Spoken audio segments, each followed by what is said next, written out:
The Galactic Empire's fleet hovered menacingly above Earth, their shimmering vessels casting long shadows over the planet's cities. Broadcasts from the Imperial commander flooded every communication channel, dripping with disdain. "Surrender now, primitive creatures," the message declared. "Your outdated weapons will not even scratch our shields." In the chaos of the invasion, Captain Marcus Hayes, a quiet military historian, watched helplessly as humanity's strongest defenses crumbled. Advanced tanks and missiles detonated harmlessly against the Empire's energy shields, their bursts of firepower reduced to little more than light shows. Soldiers on the ground were being forced to retreat, their morale shattered. Marcus, crouched in the ruins of his hometown, wasn't a soldier. He wasn't even supposed to be there. His role had always been studying the past, unearthing forgotten tactics and relics of ancient wars. Yet, as he observed the enemy's shields deflect every modern attack, his mind turned to an old idea. In his youth, Marcus had spent hours poring over old military texts and visiting weapon exhibitions. He'd been particularly fascinated by one relic, the Gatling gun, an archaic piece of technology from the 19th century. It was a crude, hand-cranked machine, firing simple, low-energy bullets at a relentless pace. A museum not far from the ruins of the city held such a weapon. The thought lingered, almost absurd. What could such a relic achieve against the technological might of the Empire? But desperation has a way of breaking conventional thinking. "Maybe it's not about firepower," Marcus murmured to himself. "Maybe it's about overwhelming them with volume." He wasn't alone in the ruins. A small group of survivors, mostly civilians and a handful of retreating soldiers, gathered around Marcus as he explained his wild idea. At first they laughed. "You want us to fight plasma rifles with museum artifacts?" one soldier scoffed. But the laughter faded as Marcus pointed out something he noticed during the skirmishes. The Empire's shields weren't perfect. He explained, his voice steady despite the chaos around them. "Their shields are designed to absorb high-energy impacts. Missiles, lasers, anything modern. But what about small, low-energy projectiles? What if we hit them with thousands of tiny impacts, faster than their shields can react?" Reluctantly, the group followed Marcus to the museum. The building, half collapsed and covered in ash, seemed like a poor bastion of hope. Inside, Marcus led them to the exhibit. The Gatling gun stood untouched, a relic of another era. Its polished metal gleamed even in the dim light. Together, they worked to disassemble and transport the weapon. The soldiers scrounged for ammunition, finding boxes of preserved rounds intended for display. "This is insanity," one of them muttered, but there was a spark of belief in his eyes. As the group set up their makeshift weapon in a narrow alley, Marcus outlined his plan. "The key is to lure the Empire's ground forces into a bottleneck," he said. "Once they're forced to move in tight formation, this will give us a chance to see if the shields can handle what we throw at them." Hours later, the sound of approaching footsteps echoed down the alley. The Empire's soldiers marched in lockstep, their armor gleaming under the flickering streetlights. They moved with unshaken confidence, sneering at the scattered resistance fighters who scrambled for cover. Marcus gave the signal. A soldier cranked the handle of the Gatling gun, and the relic roared to life. The sound was deafening, a metallic cacophony that filled the air with its relentless rhythm. Bullets streamed toward the approaching enemy like a swarm of hornets. To everyone's astonishment, the shields didn't deflect the bullets as they had the lasers and missiles. Instead, they flickered and shimmered, the rapid impacts overwhelming their defensive systems. Imperial soldiers fell in droves, their once impenetrable defenses torn apart by the relentless hail of projectiles. The remaining soldiers broke ranks, scrambling for cover. The arrogance that had defined their every step dissolved into chaos. The humans, emboldened by the unexpected success, pressed their advantage. The Gatling gun continued its furious barrage, a symbol of Earth's refusal to bow. When the dust settled, the survivors stood in stunned silence. They had won a small victory, but it felt monumental. Marcus leaned against the weapon, exhaustion etched into his face. "This isn't over," he said, looking at the horizon where the Empire's fleet loomed. "But we just showed them that we're not so primitive after all." The first spark of resistance had been lit, and with it came a glimmer of hope. The Gatling gun's success spread like wildfire through the resistance.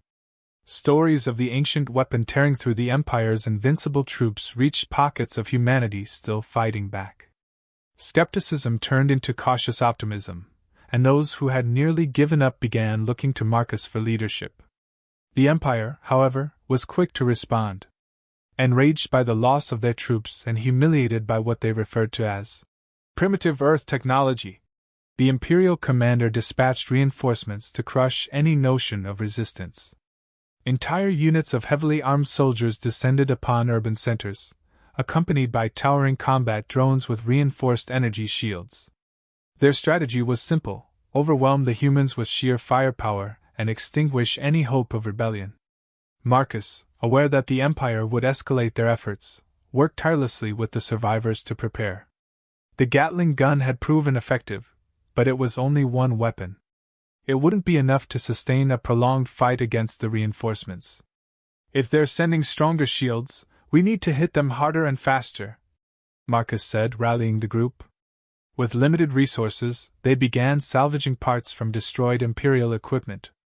Energy cores from disabled drones were repurposed to create makeshift enhancements for the Gatling gun. Engineers among the Resistance rigged together hybrid systems, combining the raw mechanical force of Earth's old weaponry with fragments of alien technology. The goal was clear: create something versatile enough to handle whatever the Empire threw at them. When the reinforcements arrived, they marched through the same streets where their predecessors had fallen. This time, they were cautious, their movements calculated and deliberate. The Empire's arrogance had been tempered by the earlier defeat, and their soldiers were determined not to repeat the mistake. The humans were ready. Marcus's team had set traps throughout the city, using debris to funnel the enemy into narrow corridors. The modified Gatling gun was positioned at a critical choke point, its barrel now reinforced with salvaged alas to increase durability. Alongside it, retrofitted mortars and small, portable rail guns were strategically placed to target larger units like the combat drones. The first clash was brutal. The Empire's soldiers advanced under the cover of their upgraded shields, their formations tighter and more disciplined. They fired relentless volleys of plasma, forcing the humans to stay low and conserve their limited ammunition. For a moment, it seemed as though the reinforcements would succeed in breaking through. Then the Gatling gun roared to life again, now more ferocious than before. The hybrid enhancements allowed it to fire even faster, its bullets striking the shields with unrelenting force. The enemy's front lines faltered, their shields flickering as the volume of fire overwhelmed their defenses. Simultaneously, the modified mortars launched explosive rounds at the drones. Each impact sent shockwaves through the narrow streets, destabilizing the towering machines and forcing them to retreat. For the first time, the humans had a coordinated strategy that used the Empire's own technology against them.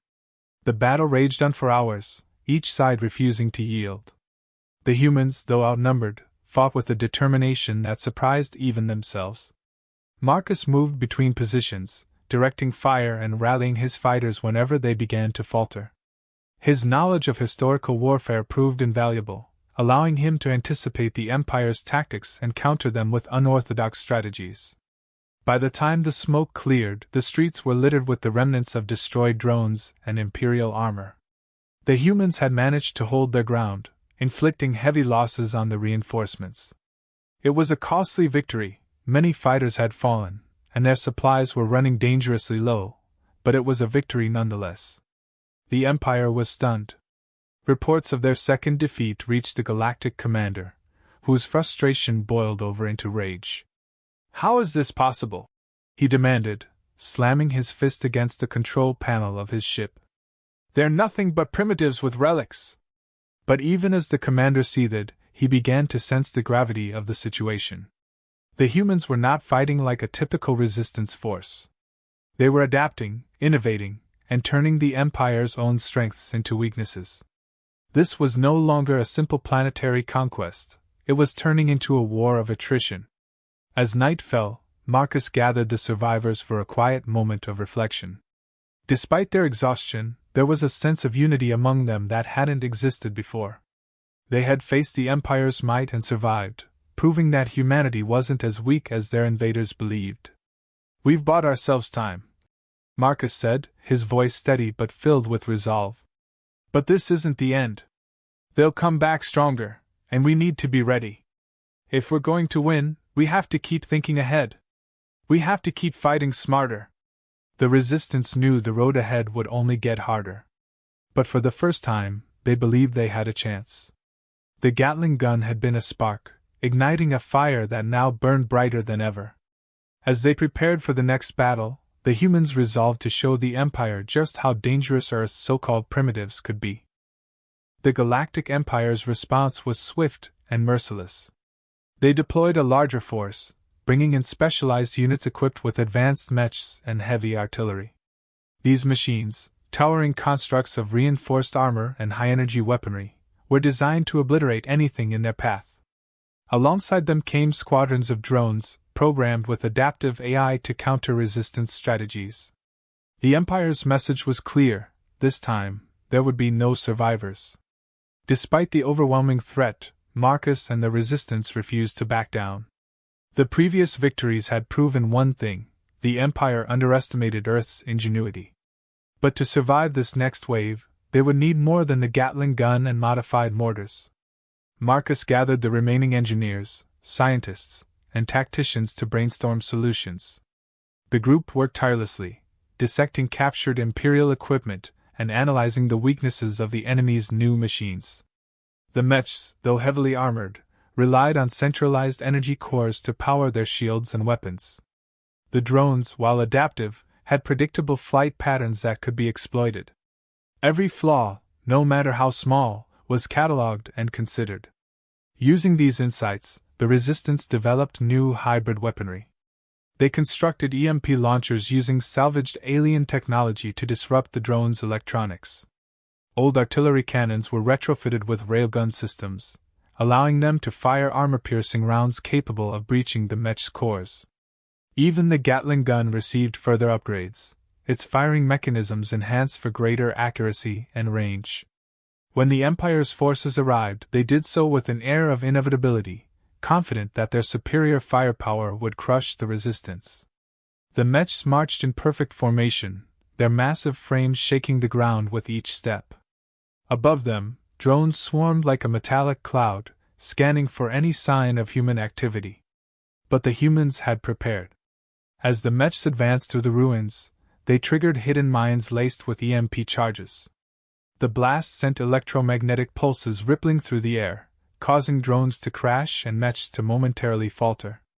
It wasn't enough to stop them, but it created openings for the Resistance to strike. The railgun cannons roared to life, their rounds piercing the mech's armor with surgical precision. Each hit sent sparks flying, exposing vulnerable energy cores that were quickly targeted by follow-up shots. The Gatling gun, now positioned atop a fortified building, unleashed a torrent of fire at the advancing troops, cutting down infantry units and clearing paths for ground fighters to move. The battle escalated into a chaotic frenzy. The Empire's soldiers adapted quickly, deploying countermeasures to disable the EMP traps and focusing their fire on the railgun emplacements. The drones, now operating in tighter formations, began targeting human snipers and communication relays. Despite their losses, the Resistance continued to fight with unparalleled determination. Marcus coordinated the defense from a hidden command post, issuing orders and adjusting tactics in real time. He knew they couldn't hold out forever, but every minute they delayed the Empire bought them time to prepare for the final phase of their plan. As the battle dragged on, the Resistance unveiled their trump card, a prototype weapon constructed using an Imperial plasma core. Dubbed the Phoenix Cannon, it was a massive, makeshift device capable of firing concentrated energy blasts. The cannon was mounted on an old transport vehicle, its mobility allowing it to strike from unexpected angles. The first shot from the Phoenix cannon was deafening, its beam of energy slicing through the battlefield like a blade. It struck a towering mech, igniting its core in a spectacular explosion that sent shockwaves rippling through the area. The Empire's forces hesitated, momentarily stunned by the devastating attack. Seizing the opportunity, the Resistance launched a coordinated counteroffensive. The Gatling gun provided suppressive fire while the Phoenix cannon targeted high-value units. Ground fighters, armed with hybrid rifles, exploited the chaos to disable enemy artillery and sabotage supply lines. The tide of battle began to shift. What had initially seemed like a hopeless fight now appeared winnable. The Empire's forces, though still formidable, were being systematically dismantled. For the first time, the Galactic commander watching from orbit felt the sting of doubt. Yet victory came at a cost. The Resistance had expended nearly all their resources, and their numbers had dwindled to a fraction of what they once were. The battlefield was littered with the remains of both human and Imperial forces, a grim testament to the intensity of the conflict. As the dust settled, Marcus stood amidst the wreckage, his face streaked with dirt and sweat. Despite their exhaustion, the survivors shared a quiet moment of triumph. They had faced the Empire's strongest force and emerged victorious, proving once again that humanity's resilience could not be underestimated. Still, Marcus knew this was only a temporary reprieve. The Empire would not accept defeat lightly. They would return with even greater forces, and next time, there might not be enough resources to fight back. "We've shown them what we're capable of," Marcus said, his voice resolute. "Now we need to show them that we won't stop until they leave our planet for good. This isn't just about survival anymore, it's about sending a message. They think we're weak because of our past, but that same past is why we'll win. Every relic, every scrap of history, it's all part of who we are, and it's what makes us unstoppable." The Resistance, battered but unbroken, began preparing for the inevitable final confrontation. The war wasn't over, but they had turned the tide, and with it, the fate of Earth hung in the balance. The Galactic Empire, humiliated by their repeated defeats, assembled their largest and most advanced fleet yet. They poured their resources into creating an armada designed to wipe Earth off the map, erasing the Resistance and any memory of humanity's defiance. From orbit, their flagship transmitted a chilling ultimatum: surrender unconditionally or face total annihilation. The Resistance, though battered and dwindling, stood firm. There was no surrender, no retreat. Marcus and his team had anticipated this escalation and prepared their final stand. Every remaining weapon was modified, every strategy refined.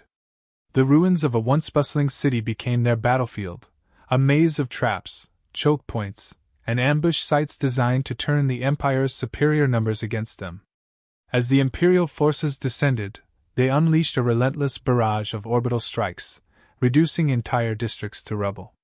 The humans, hiding deep within the fortified remnants of the city, waited for the enemy to overcommit.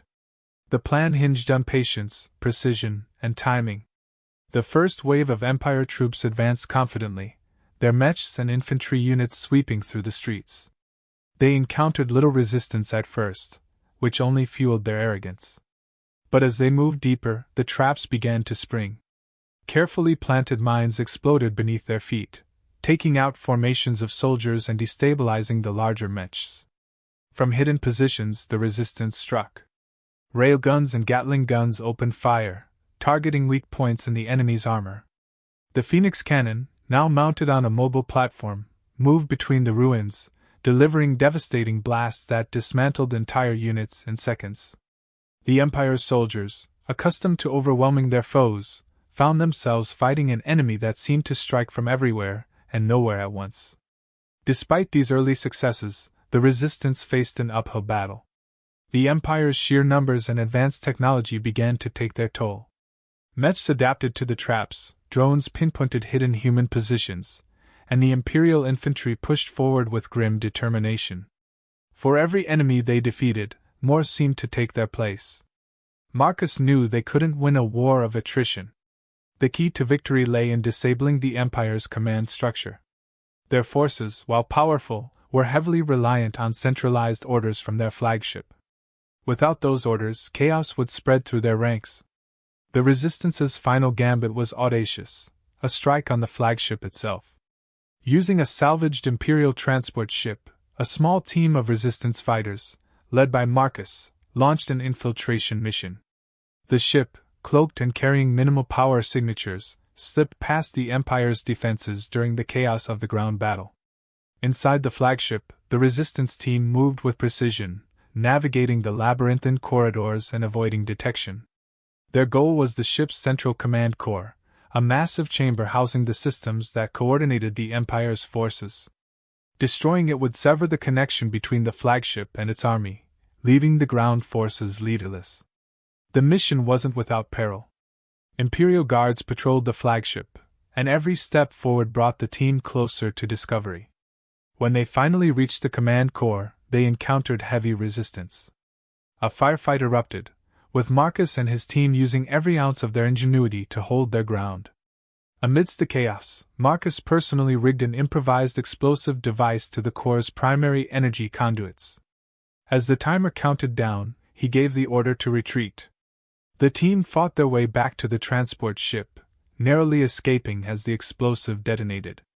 The effect was immediate. The command core's destruction sent shockwaves through the Empire's forces. Mechs and drones on the ground froze mid-operation, their systems unable to receive orders. Infantry units, suddenly cut off from coordination, fell into disarray. The resistance seized the opportunity, launching an all-out assault. The Gatling gun, still operational despite the relentless battle, unleashed a final barrage that shattered the remaining enemy lines. The Phoenix cannon delivered one last devastating blast, obliterating the Empire's largest mech and demoralizing the surviving troops. By the time the battle ended, the Empire's forces were in full retreat. The flagship, now crippled, limped out of Earth's orbit, its commanders too humiliated to face further defeat. On the ground, the survivors gathered in silence, the weight of their victory sinking in. They had done the impossible, repelled the most advanced military force in the galaxy using ingenuity, resourcefulness, and an unyielding spirit. Marcus, standing amidst the ruins, reflected on the journey. "They thought our history was a weakness," he said, his voice carrying across the crowd. "But it was our greatest strength. The tools of our past, the lessons we've learned, are what saved us. And if they ever come back, they'll find us even stronger." The Gatling gun, now a symbol of Earth's defiance, was carefully preserved.